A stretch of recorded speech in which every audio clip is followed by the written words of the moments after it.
लोगों के जो कष्ट होते हैं ना, लोगों के जो कष्ट होते हैं उनको त्यागने में उनको बड़ी मुश्किल होती है।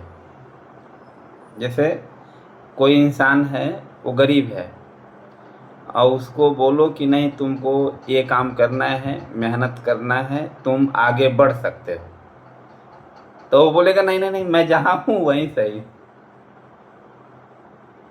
हर में नहीं है, लेकिन मैक्सिमम ऐसा देखा जाता है कि लोगों को अपने मुश्किलों को त्यागने में बड़ा मुश्किल होता है।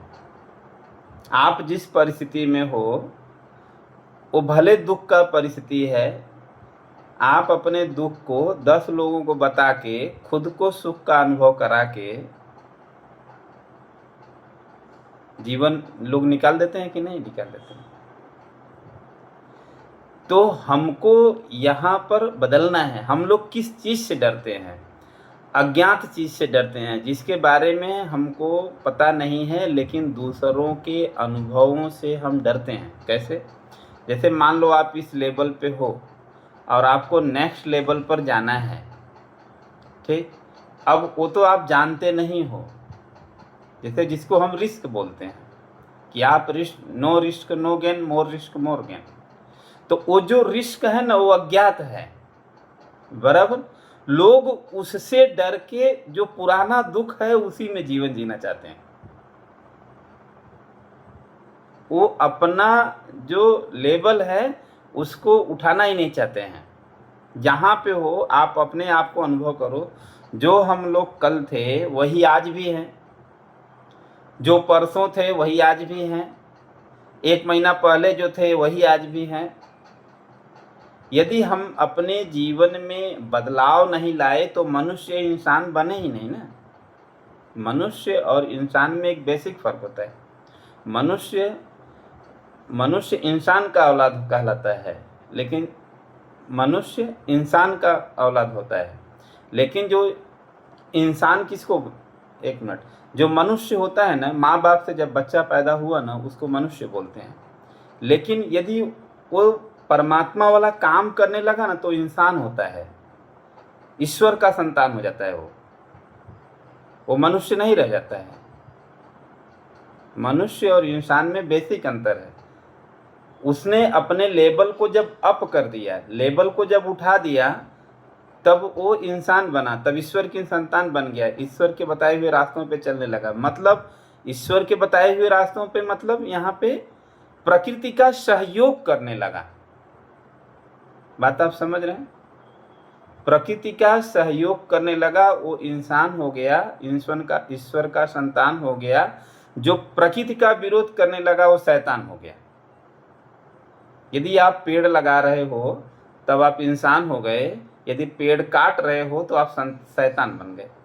ये बेसिक अंतर हो जाता है, इंसान और शैतान में अंतर। क्लियर हुआ थोड़ा सा? तो हम लोगों को कष्ट झेलने की आदत पड़ी हुई है। अब एक होता है दर्द और एक होता है कष्ट, बराबर। दर्द हमारे हाथ में नहीं होता है। जैसे आपको चोट लग गई, आपको कुछ हुआ, तो वो दर्द है, शारीरिक दर्द है, उसको कष्ट भी कह सकते हैं। लेकिन यहाँ पे जो हमारा कष्ट कहने का मतलब है वो भावनात्मक कष्ट है। वो आपके ऊपर डिपेंड करता है आपको लेना है कि नहीं लेना है। जैसे किसी ने एक बात बोला तो आपके पास ऑप्शन होता है, हमको इस बात को सीरियस लेना है कि वहीं पे छोड़ देना है, ये हमारे हाथ में होता है।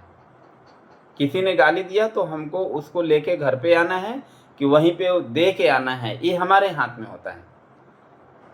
शारीरिक कष्ट का इलाज तो हो जाता है, लेकिन जो भावनात्मक कष्ट है उसका इलाज नहीं होता है।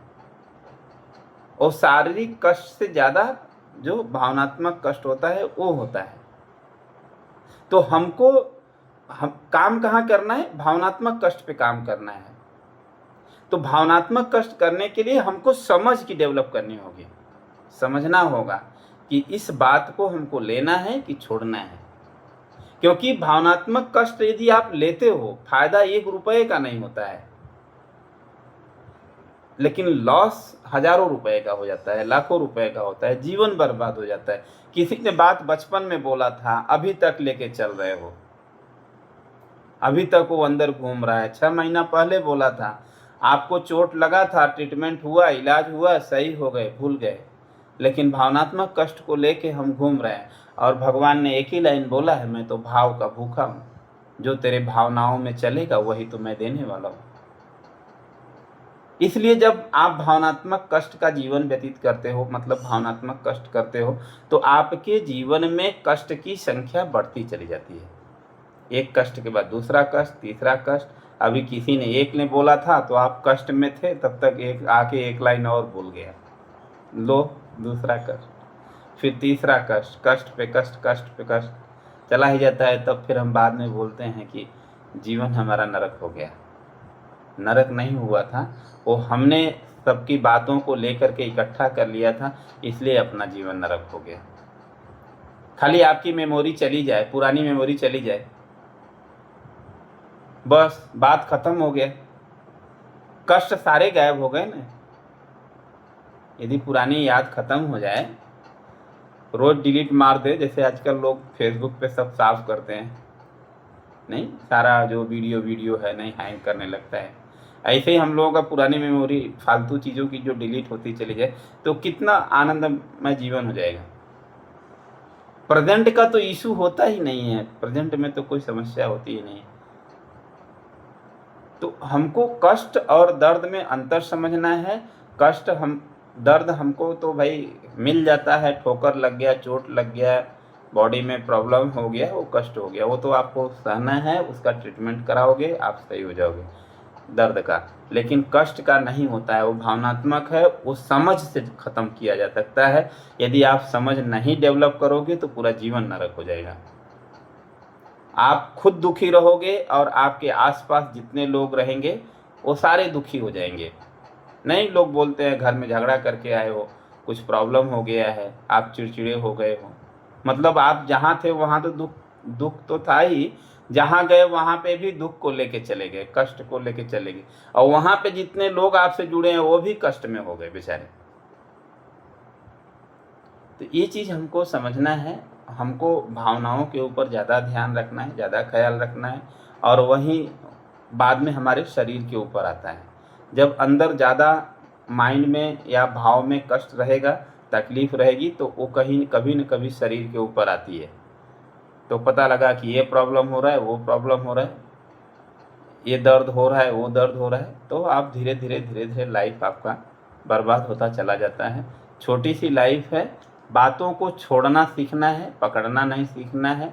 जब तक आप छोड़ेंगे नहीं तब तक आप बढ़ेंगे नहीं। ध्यान यदि आप करना चाहते हो, आगे बढ़ना चाहते हो, तो बहुत सारी बातों को छोड़ना होगा। और बहुत लोग पूरा गीता रामायण सब कुछ एक साथ पढ़ रहे हैं, वो सारी चीज़ें छोड़ के अपने आत्मा के बारे में पढ़ना होगा, मन के बारे में जानना होगा, शरीर के बारे में जानना होगा। जब तक आप ये नहीं जानोगे आपका जीवन भर ग्रोथ नहीं होगा। पूरा रामायण याद कर लो, गीता याद कर लो, सब याद कर लो, कोई फर्क नहीं पड़ता है। साइकिल बनाने आता नहीं है, एरोप्लेन का आप ट्रेनिंग ले रहे हो, ट्रेनिंग एरोप्लेन बनाने के बारे में सोच रहे हो, संभव ही नहीं है। पहले साइकिल तो बनाना सीख लो। एक छोटी सी आत्मा है, 5 फीट के अंदर है, उसको ढूंढ ही नहीं पा रहे हो। इतना बड़ी दुनिया है, परमात्मा चींटी से हाथी तक संभाले पड़ा है। आपका नंबर भी आएगा ना, यदि मान लो आप बहुत पूजा पाठ प्रार्थना कर रहे हो, नंबर भी आएगा ना, तो भी कई जन्म निकल जाएगा।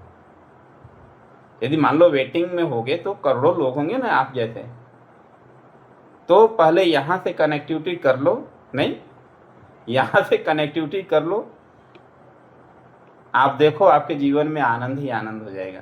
मैं तो जब कभी कभी सोचता हूँ ना, तो मुझे लगता है जितना वेद पुराण सब बना ना, जितना उसका प्रचार प्रसार किया गया ना, उतना यदि शरीर, मन, बुद्धि, ये सब का प्रचार प्रसार किया जाता ना, कि देखो ऐसा सोचोगे तो ऐसा होगा, आपको गोल सेट करना चाहिए, आपको शरीर पे, स्वास्थ्य पे ध्यान देना चाहिए, आपको अपने आत्मा से मिलने का प्रयास करना चाहिए। आत्मा से कब मिल पाओगे, सांस की साधना आपको करनी चाहिए। बचपन से सिखाया गया होता ना, जितना हम मंदिर में बच्चे को लेके गए ना, उसको अपने मन के मंदिर में घुमाए होते ना,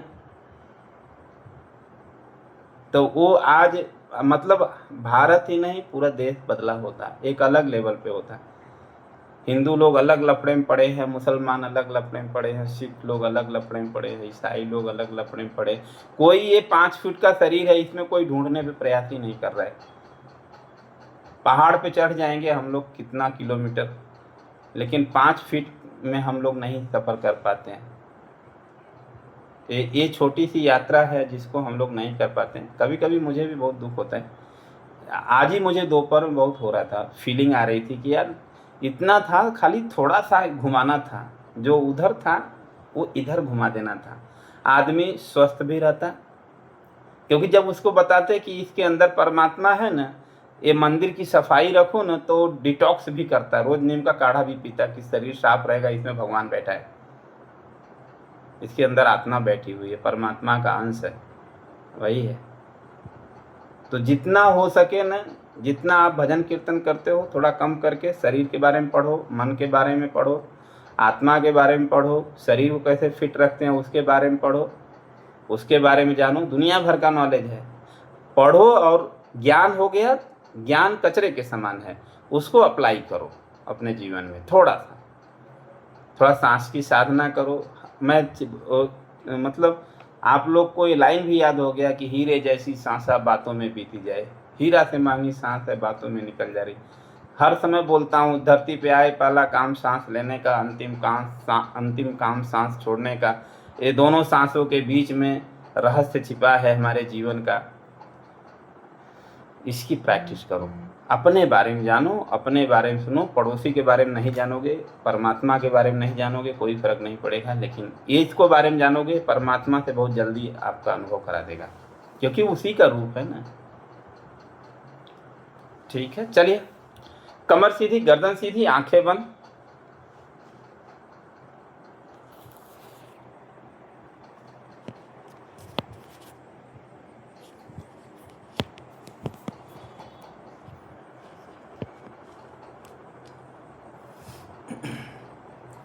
एक लंबी गहरी सांस लें, सांस को छोड़ेंगे। एक बार और गहरी सांस लें, सांस को छोड़ेंगे। स्पाइन सीधी रखेंगे, शोल्डर ढीला रखेंगे।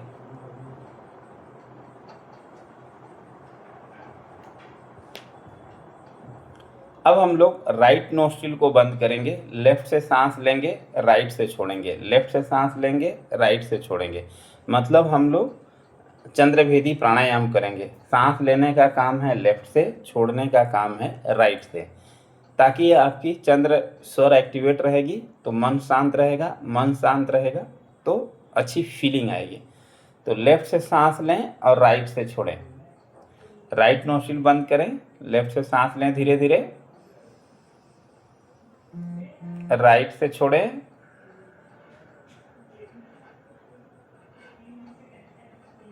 फिर लेफ्ट से सांस लें, राइट से छोड़ें, लेफ्ट से सांस लें, राइट से छोड़ें,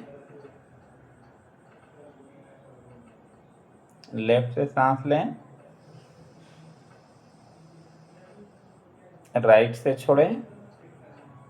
अब यही कंटिन्यू रखें, एकदम धीरे धीरे आराम से सांस लें।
अब हम लोग बंद कर देंगे, राइट साइड से सांस निकाल के बंद करेंगे।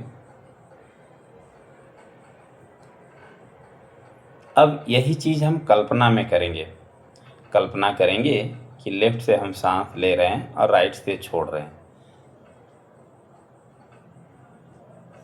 जो आपने अभी हाथ लगा के किया वही चीज़ बिना हाथ लगाए करना है। कल्पना करनी है कि आप लेफ्ट से सांस ले रहे हो और आप राइट से छोड़ रहे हो।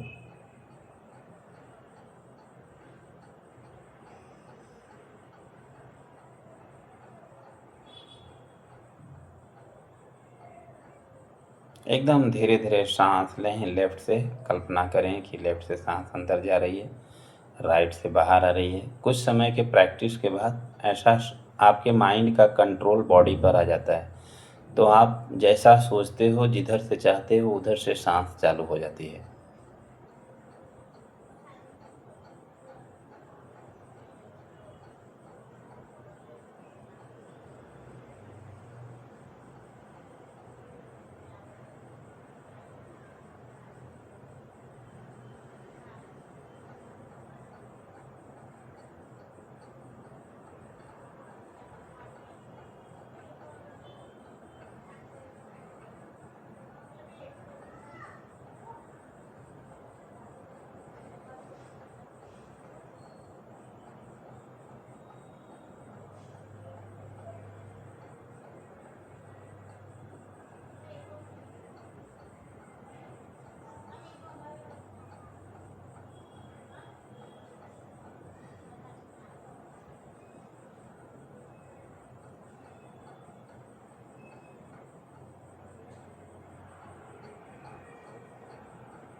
बस अब आप ध्यान सांस पर रखेंगे और सांस को लेना नहीं है, छोड़ना नहीं है, जो नॉर्मल नेचुरल सांस चल रही है बस उसी को देखना है।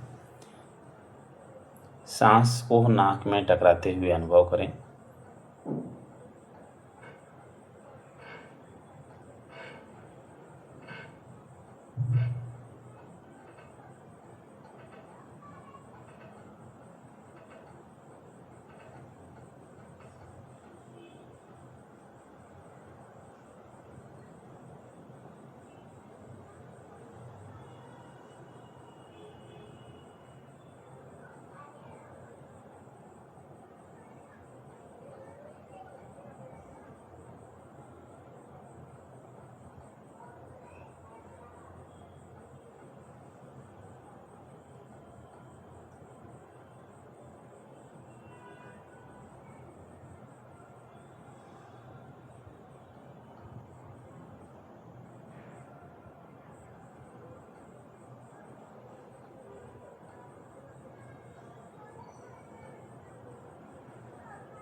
अब आप जो भी सांस ले रहे हैं उसको फील करें कि पूरी बॉडी में फैल रही है।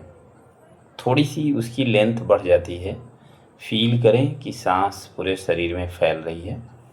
और सांस जब शरीर में पूरे शरीर में फैल रही है तो फील होगा कि सांस आपके बॉडी का एक्सपेंशन हो रहा है, बॉडी फूल रही है। और जब सांस छोड़ेंगे तो बॉडी पिचक रही है, थोड़ा सा कम ज़्यादा ऐसा अनुभव होगा। तो पहले आप सांस पर ध्यान रखें और देखें कि वो पूरे शरीर में फैल रही है। थोड़ी सी सांस गहरी होती है।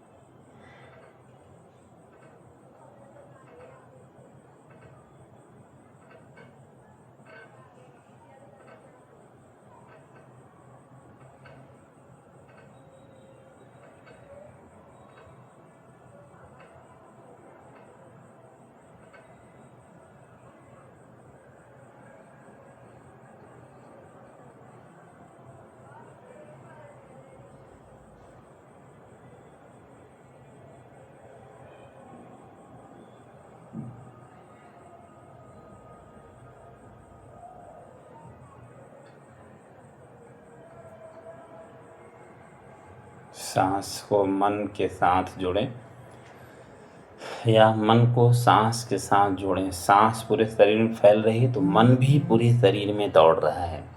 यदि मन को इधर नहीं लगाएंगे तो मन बाहर भाग जाएगा। तो सांस और मन को जोड़ें कि सांस पूरी बॉडी में फैल रही है तो मन भी पूरी बॉडी में चेक कर रहा है।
अब ध्यान आप थर्ड आई जहाँ पर आप तिलक लगाते हो, ध्यान वहाँ पर लेकर जाइए और वहीं पर एकाग्रचित हो जाएं और मन में भाव रखें कि पूरे बॉडी से जो ऊर्जा है वो खींच के ऊपर की तरफ आ रही है। एक लहर है, एक तरंग है जो नीचे से ऊपर की तरफ उठ रही है, थर्ड आई में आ रही है जहाँ पर आप तिलक लगाते हो। वहीं पर बस ध्यान केंद्रित करो। विचार आ रहा है आने दो, विचार जा रहा है जाने दो। विचार को देखो और थर्ड आई पर देखो।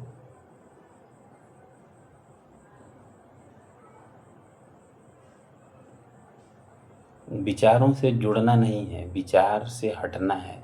विचार से अलग होके विचार को देखना है, थॉट्स को देखना है कि अच्छा ये थॉट आया, अच्छा ये थॉट आया, अच्छा ये थॉट आया। ये प्रेजेंट का है, ये पास्ट का है, ये फ्यूचर का है, ये बिना मतलब का है, ये मतलब का है। बस ऐसे ही और फोकस थर्ड आई पर।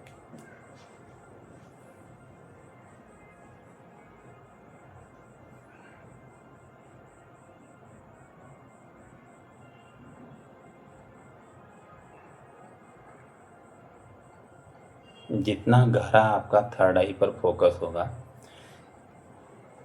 कैसे पता चलेगा कि आपका बहुत गहरा थर्ड आई पर फोकस है? आप बीच बीच में आके अपने सांस को देखेंगे तो सांस नाम मात्र की चलती हुई दिखेगी आपको।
अब आप कल्पना कर सकते हैं कि अगले साल जनवरी में आप अपने बॉडी को देखें कि आपका बॉडी किस लेवल पर है, आप कितना फिट हैं उसे अभी फील करें।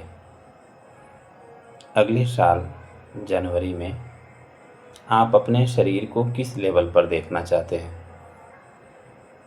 कितना हेल्दी देखना चाहते हैं, कितना फिट देखना चाहते हैं।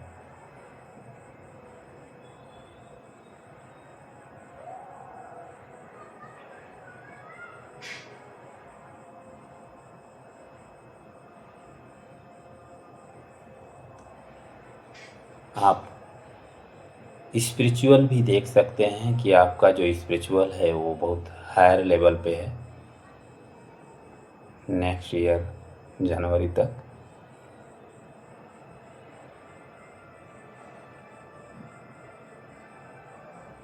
यदि भौतिक देखना है, आर्थिक देखना है, जो भी है वो आप देख सकते हैं। Physical health, mental health, spiritual health, social health, जो भी है आपको जो नीड्स है, जो ज़रूरत है उसे आप देख सकते हैं। या आपका कोई ड्रीम हो तो उसे भी विजुलाइज कर सकते हैं।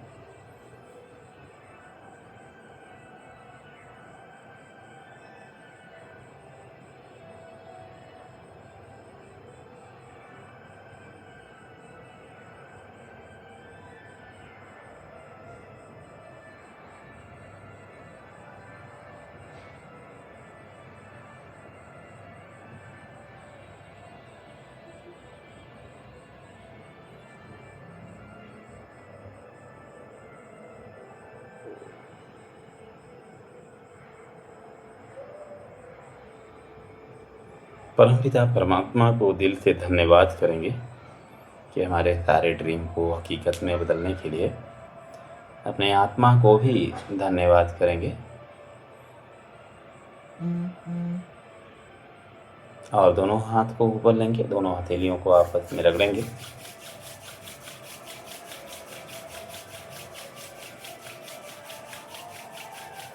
चेहरे पर, सर पर, दोनों हाथों में और पूरे शरीर में